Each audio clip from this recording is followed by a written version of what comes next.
예수께서 둘러보시고 제자들에게 이르시되 재물이 있는 자는 하나님의 나라에 들어가기가 심히 어렵도다. 제자들이 그 말씀에 놀라는지라. 예수께서 다시 대답하여 이르시되 얘들아, 하나님의 나라에 들어가기가 얼마나 어려운지 낙타가 바늘기로 나가는 것이 부자가 하나님의 나라에 들어가는 것보다 쉬우니라.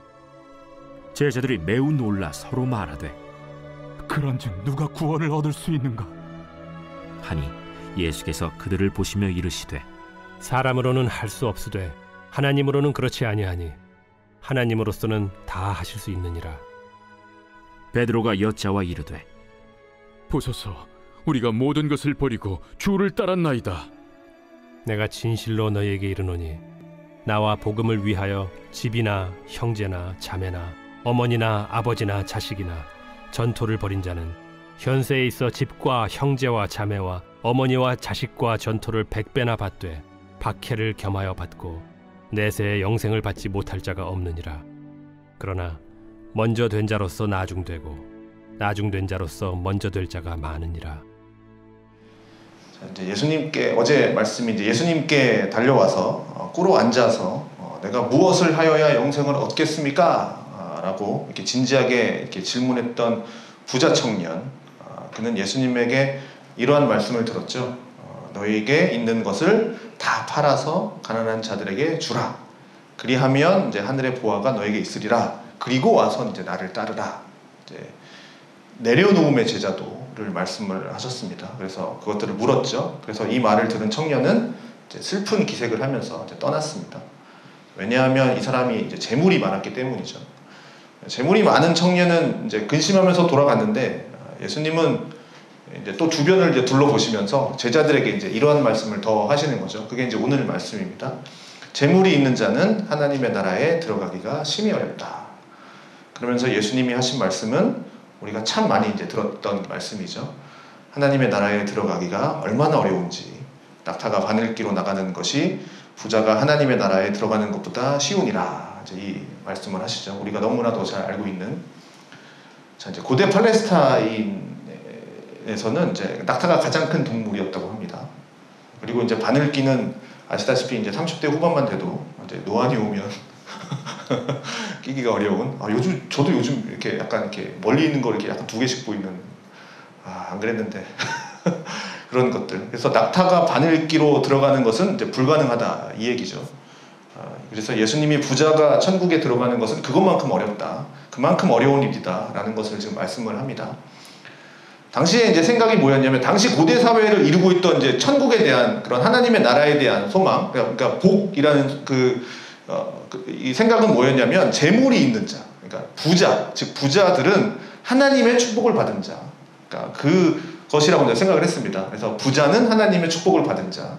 그래서 이들은 하나님의 축복을 받아서 부자가 됐고, 그래서 또 부자인 사람은 그렇게 자신들이 가지고 있는 그 소유를 가난한 사람들에게 도울 수 있는 기회가 더 많았겠죠. 그래서 기회가 많았기 때문에 선을 행하는 것도 아무래도 가난한 사람보다는 조금 더 할 수 있게 훨씬 쉬웠겠죠. 그런 사람들이 되는 것이죠.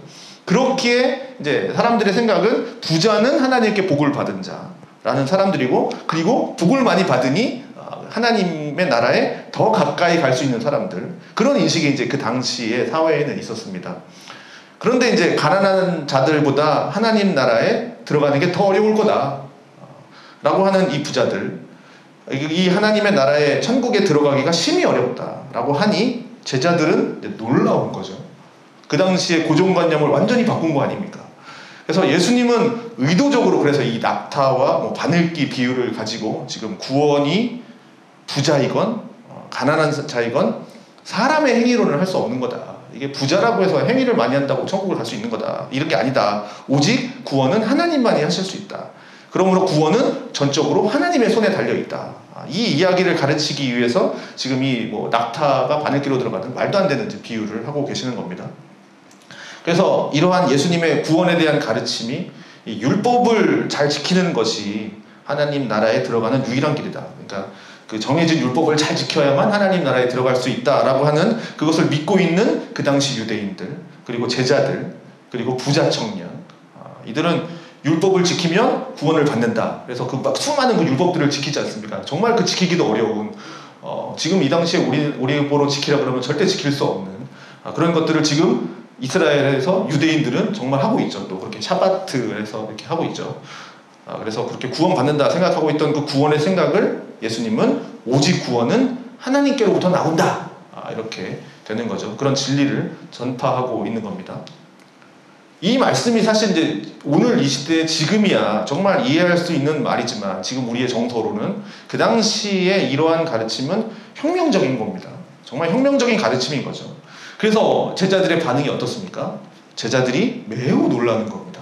놀라서 자기들은 이렇게 생각을 한 거죠. 율법을 잘 지키면 그것으로 하나님 나라를 들어간다 라고 생각을 했는데 예수님이 말씀하시는 건 부자건 가난한 자건 이건 뭐 인간의 힘으로는 하나님 나라에 들어갈 수 없다 그런 선포를 하신 겁니다. 그래서 결국 부자도 그렇게 하나님의 은혜를 입으면 낙타가 바늘길을 통과할 수 있다. 또 예수님은 이렇게 얘기하는 거잖아요. 원래는 부자는 율법으로는 통과할 수 없지만 하나님의 은혜를 입으면 부자도 낙타가 바늘길을 통과할 수 있다라고 그 기적은 오직 하나님만이 행하실 수 있다 그렇게 가르치신 겁니다. 그래서 마가복음 10장 14절에서 하나님의 나라가 어떤 사람의 것이냐 라고 하는 물음에서 예수님은 어린아이와 같은 자의 것이다 라고 분명히 말씀을 하셨습니다. 즉 뭡니까? 이 하나님의 나라 이제 계속 이어지는 거죠. 하나님의 나라에 대한 얘기. 어린아이처럼 간절히 하나님을 찾고 하나님을 의지하고 제가 이 의존성이라고 얘기했죠. 그래서 하나님께 기대어서 하나님께 매달리는 그러한 겸손한 자들에게 겸손한 같은 겁니다. 겸손한 오늘 아침 얘기한 그 겸손한 자들에게 주어지는 것이니 하나님의 나라라는 겁니다. 그 겸손한 자에게 주어지는 나라. 자, 이러한 관점에서 이제 이 겸손한 자의 관점에서 하나님의 나라를 볼 때 그는 하나님을 의지하는 것이 아니라 하나님께 기대는 자가 아니라 자신의 재물로 모든 것을 할 수 있다 라고 하는 생각을 하니 자기의 재물을 의지하면서 그렇게 살아갔던 사람이죠. 자, 사람이 재물과 하나님 두 주인을 섬길 수 없다라고 하는 말씀처럼 자신의 그 마음을 재물에 두고 살아가고 있는 사람이 이 부자의 특징인 거죠. 자, 그러니 그냥 단순히 돈이 많다고 해서 돈이 많은 부자여서 천국에 못 간다 이 얘기가 아닙니다. 그렇게 하나님의 나라에 갈 수가 없다. 부자는 하나님의 나라에 갈 수 없다. 이게 아니라 하나님을 의지하는 자가 아니라 그 다른 것을 의지하는 자를 얘기하는 겁니다. 재물을 의지하는 자, 자기가 가지고 있는 소유를 의지하는 자, 그게 하나님의 나라에 들어갈 수 없다라는 말씀을 하고 있는 겁니다. 어제 이어서 계속 이제 하고 있는 겁니다. 자, 이 말을 들은 제자들은 더더욱 놀란 거죠. 그러면서 이제 서로 수군대는 겁니다. 그러면 누가 구원을 받을 수 있겠는가? 이제 이렇게 얘기를 하는 겁니다. 자, 이에 대해서 예수님은 뭐라고 얘기합니까? 사람으로는 할 수 없다. 사람으로는 할 수 없으되 하나님으로는 그러지 아니하니 하나님으로서는 다 할 수 있다. 라는 말씀을 이제 해주시는 거죠. 제자들에게.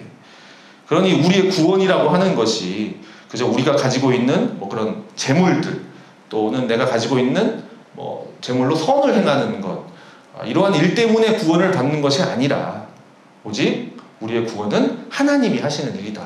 또 하나님이 주시는 놀라운 은혜를 통해서 우리는 구원을 받는다. 이 얘기를 하시는 거죠. 그래서 이에 대해서 이제 베드로가 얘기하는 거 아닙니까? 주님, 우리는 모든 것을 버리고 주를 따랐습니다. 이제 이 얘기를 하는 거 아닙니까? 이는 분명 너희 모든 소유를 가난한 자들에게 나눠주고 그리고 나를 따르라고 했을 때 이 슬픈 기색을 하면서 근심하면서 돌아갔던 청년과는 대조적인 모습이죠. 다 버렸지 않습니까? 제자들은 분명히 지금 자기들의 모든 것을 버리고 예수님을 따랐습니다. 바로 그냥 딱 버려놓고 그냥 간 거잖아요. 우선순위를 얘기하는 겁니다. 아버지를 버리고 간 거 아니에요. 나중에 다 찾아갑니다. 예수를 따르려면 아버지를 버려라, 부모를 버려라 이 얘기하는 거 아닙니다. 우선순위를 얘기하는 겁니다. 자, 예수님을 따랐습니다. 이에 대해서 예수님은 너희들이 잘했다. 이 이제 이후의 말씀이죠. 너희들이 잘했다. 그래서 마지막 날에 이르면 너희가 잘하였음이 판명될 거다. 이제 이 얘기를 하시는 겁니다. 그리고 너희가 넉넉하게 보상을 받을 것이다. 이제 이 얘기를 하십니다. 그리고 너희와 같이 적은 것을 버리거나 아니면 많은 소유를 버린 자나 다 보상받게 될 거다. 이제 이 말씀을 이후에 하십니다. 이런 말씀을 주신데 그러고 나서 뭐라 하냐면 그렇게 버린 자는 현세에 있어서도 이러한 것들을 100배나 받는다. 이제 이런 말씀을 하시는 거예요. 복을 받는다. 현세에 있어서도 라는 약속을 해주시고 그런데 좀 특이한 점이 있다면 박해도 경하여 받는다. 요 말인 거죠. 현세에 있어서 이게 다 받는데 100배나 받는데 박해도 받는다라고 지금 예수님이 말씀을 하시고, 그리고 뭐라고 얘기합니까? 박해도 거머야 받고 내세에 영생을 받지 못할 자가 없을 것이다 라는 말씀을 해주시는 겁니다. 그러니 근심하면서 돌아간 그 버리지 않은 자들에 비해서 이렇게 자신의 것을 버리고 예수님을 따르는 자들, 그러니 온전히 예수님을 의지하면서 예수님께 나아오는 자들에게는 하나님께서 어떤 축복을 주십니까? 현세에 있어서 필요한 복들도 주실 것이고, 그런데 그런 자들에게는 박해가 이 땅에서 있을 것이다. 그런데 기억해야 될 게 뭐냐? 내세에 반드시 영생을 받을 거다. 즉 하나님의 나라에 들어가게 되는 놀라운 복을 받게 될 거다 라는 것을 이제 제자들에게 말씀을 해주시는 겁니다. 그러면서 마지막으로 뭐라고 얘기합니까? 먼저 된 자로서 나중되고 나중된 자로서 먼저 될 자가 많으니라 라고 말씀을 마치시는 거죠.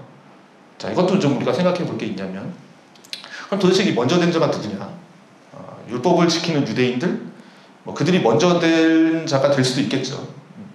왜냐하면 앞에 나왔던 청년처럼 어려서부터 이렇게 율법을 지키면서 살아갔던, 스스로 선을 행하면서 살아가고 있다, 그렇게 생각했던 사람들이 먼저 된 자라고 생각할 수도 있고, 나중에 이제 참된 믿음으로 모든 것을 버리고 이렇게 예수님을 따라온 제자들이 나중된 자라고 이렇게 바뀐다라고 생각해 볼 수도 있겠고요. 또 하나는 이제 31절에 보면 지금 이제 그러나라고 하는 접속사를 통해서 본다면, 그렇다면 이렇게 모든 것을 버리고 예수님을 쫓은 자라 할지라도, 베드로처럼 예수님의 제자들처럼 쫓은 자라 할지라도, 그러나 먼저 된 자로서 나중될 수 있고 나중된 자로 먼저 될 수 있다. 그렇게 쫓아올지라도 나중될 수 있고, 이게 이 얘기죠. 즉 먼저 믿었다라고 하는 우월감을 가지고서 그 우월감 때문에 막 신앙이 자라지 못하고 있다면, 내가 예수님의 제자야, 예수님의 첫 번째 제자야, 나 먼저 믿었어, 그럼 우월감 때문에 신앙이 자라지 못한다면 그러한 사람은 결국 나중될 수도 있다 라고 하는 말씀을 해주시면서 제자들에게 너희가 먼저 됐다고 방심하고 있다면 나중될 수도 있다 라고 하는 경계심을 주는 말씀을 지금 예수님께서 제자들에게 하시는 겁니다.